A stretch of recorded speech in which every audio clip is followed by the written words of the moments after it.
Nós vamos então olhar para as notas que fazem a atualidade internacional e hoje começamos por Wellington Calazans. Wellington, boa noite e bem-vindo à Hora 10 da noite.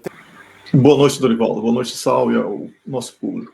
Eu hoje começo consigo, Wellington Calazans. Vamos então começar por olhar aqui para as notas que fazem a atualidade e é para Guantánamo que vamos começar por olhar.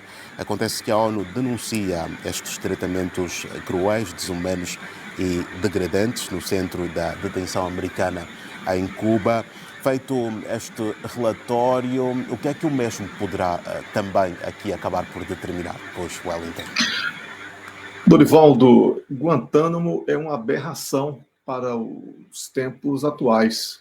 As sociedades não podem tolerar este tipo de prática, porque a Lei Internacional de Direitos Humanos, ela é muito clara na proteção de qualquer cidadão, de qualquer pessoa que, ainda que condenada, não é, por determinadas práticas, ela mereça receber na condição de ser humano. O que temos em Guantánamo, e isso não é novidade, existem livros, existem filmes, existem documentários com vasto material, provas e, enfim, uma infinidade de aberrações devidamente documentadas que o que chamaram de guerra contra o terrorismo apresentou ao mundo, através dos Estados Unidos da América, um filme de terror em Guantánamo,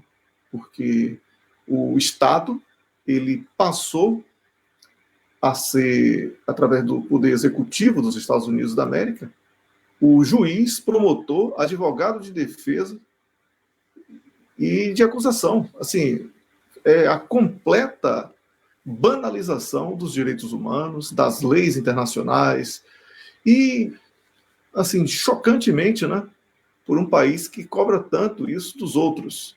Vira e mexe, os Estados Unidos apontam o dedo para a China na questão dos direitos humanos e outros países. E Guantánamo é exatamente a reprovação dos Estados Unidos da América aos olhos do mundo para essa questão que é tão cara à humanidade. Então, esse relatório e essa sugestão de que os norte-americanos peçam desculpas por tratamento desumano no centro de detenção de Guantánamo, eu considero ainda insuficiente diante de tudo o que sabemos que aconteceu e acontece ali dentro. Ainda que falem sobre evolução em alguns aspectos, é muito pouco, porque das pessoas que estão presas, muitas delas são presas sem nenhuma prova de que elas praticaram algum ato terrorista ou estiveram envolvidas com questões do terrorismo. Então, Dorivaldo, muito tempo depois, né, porque essa situação em Guantánamo foi iniciada a partir dos ataques de 11 de setembro de 2001, e Guantánamo foi ali, a partir de 2002, que passou a servir como uma espécie de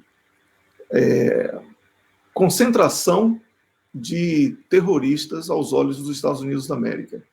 E até hoje, estamos em 2023, nenhuma punição foi dada aos responsáveis pela criação e manutenção daquele centro de tortura e desrespeito aos seres humanos. Então, um embrião que foi aí noticiado, né, a partir desta relatora especial das Nações Unidas, e ainda eu digo que é apenas um embrião, ainda carece de profundidade e de punição para os responsáveis, incluindo o ex-presidente George W. Bush, que foi o grande responsável.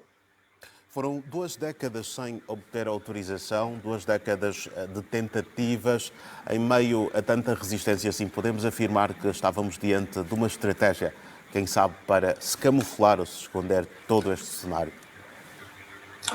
Sem dúvida, Dorivaldo. Eu não sei se a pergunta foi para mim ou foi para o Issal, mas... Para o Wellington mesmo. Certo, então obrigado. Então, sem dúvida, sabemos que a situação no Iraque ela foi desastrosa para a política internacional dos Estados Unidos. E Guantánamo serviu como uma espécie de desvio de foco. Observe que estamos comentando em 2023 muito mais sobre Guantánamo do que sobre uma invasão a um país soberano, não é? E que foi destruído a pretexto de armas de destruição em massa, que não existiam. Então, Guantánamo foi um desvio de foco, continua a ser um desvio de foco, até que George W. Bush perca a sua vida, né? Venha a falecer, porque ele já é idoso. Aí, a partir daí, vão querer condenar a alma dele, mas aí já é um papel religioso, não é papel da justiça. Então, é um desvio de foco, sim. É um filme de terror que já dura 2 décadas. Vamos então olhar para o segundo assunto que trazemos para esta noite, Wellington para si. Os altos funcionários dos Estados Unidos e a União Europeia insistem em que a relação comercial está mais forte do que nunca, mas existem aí aspectos que podem acabar por indicar um caminho contrário para esta afirmação. Como é que podemos olhar aqui também para este cenário? Dorival, nos últimos anos, o tabuleiro do xadrez da geopolítica tem influenciado cada vez mais a política comercial entre os países.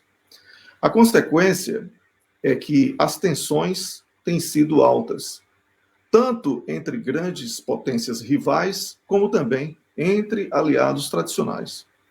E este difícil acordo comercial entre os Estados Unidos da América e a União Europeia é um dos exemplos que remetem a uma máxima popular: amigos, amigos, negócios à parte.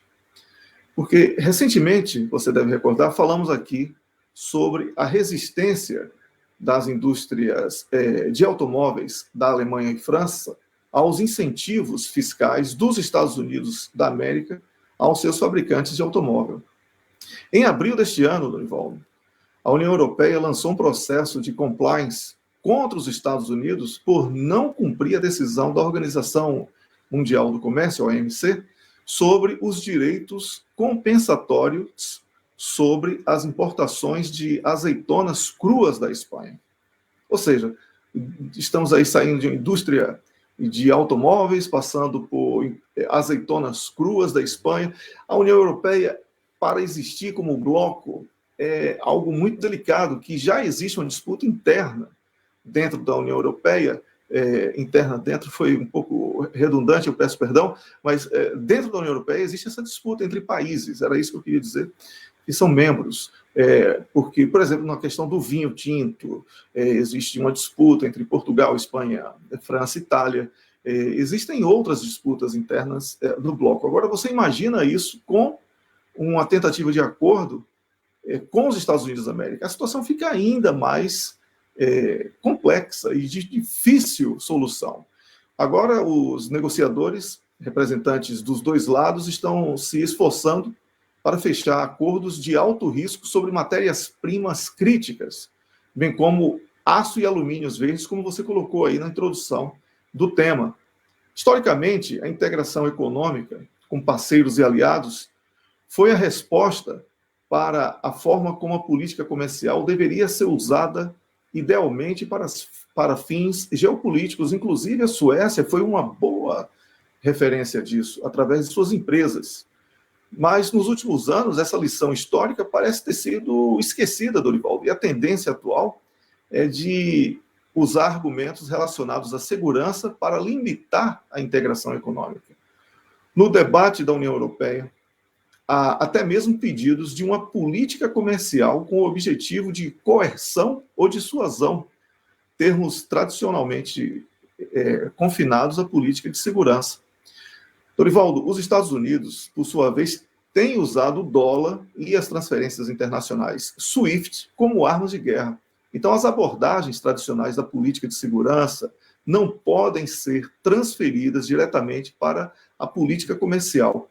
Por isso, eu acredito que essa dificuldade de um acordo do que chamam de acordo comercial transatlântico, né, entre União Europeia e Estados Unidos, essa dificuldade seja tão evidente, e eu sou bastante pessimista em relação ao início deste acordo. Wellington Calazans, vou agradecer por mais uma presença aqui no Hora 10 da noite e dizer que queremos contar consigo em próximas oportunidades aqui para as abordagens que se impõem fazer sempre aqui no nosso espaço.